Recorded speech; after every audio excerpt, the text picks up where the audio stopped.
The river was sacred. It gave life, it shaped culture. It was worshipped. And then God struck it. Water turned to blood. Fish died. The land stank. This wasn't just a plague. It was a declaration of war. Welcome to faith unfolded. Today's journey. Water to blood, first strike against Egypt's gods. Moses and Aaron stand at the edge of the Nile. Pharaoh is nearby confident, unmoved. God speaks. Take your staff, strike the water. It will turn to blood. This is the first plague, the first blow, the first crack in Egypt's spiritual armor. The Nile wasn't just a river. It was Egypt's heartbeat, its economy, its identity, and more than that, it was divine.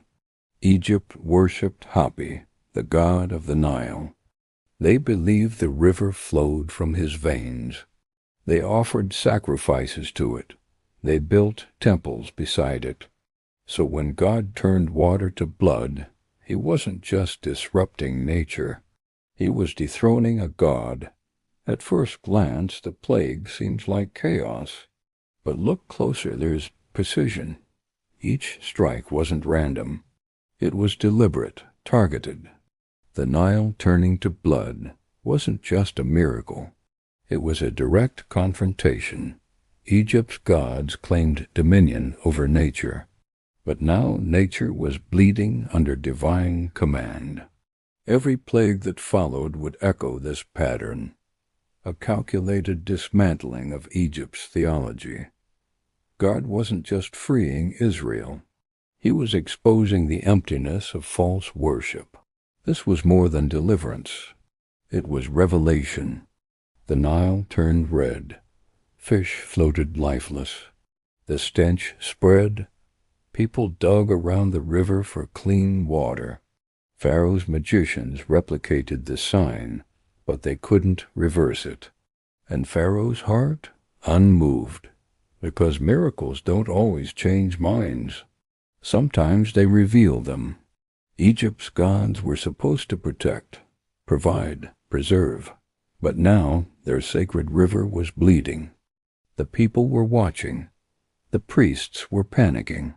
The myth was unraveling. God wasn't just freeing Israel. He was dismantling Egypt's belief system. God didn't need 10 plagues. He could have delivered Israel in one night. But he chose a process, a rhythm, a revelation. Because this wasn't just about escape. It was about exposure. God was revealing himself to Pharaoh, to Egypt, to Israel. We all have Niles, things we depend on, things we elevate, things we trust more than God. And sometimes God strikes them, not to destroy us, but to deliver us. The Nile turned to blood, so Israel could walk into freedom. Egypt built its identity around a river. But when the river failed, so did the system. Here's the warning.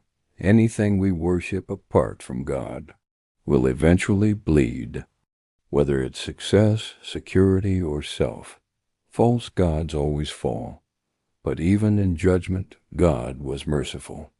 He warned Pharaoh. He gave time. He started with water, not fire. Because God's goal wasn't destruction, it was recognition. I am the Lord, he said. Let my people go. Water to blood wasn't just a miracle.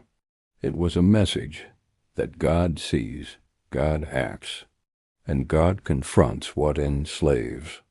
So if your Nile is bleeding, don't panic. Pay attention.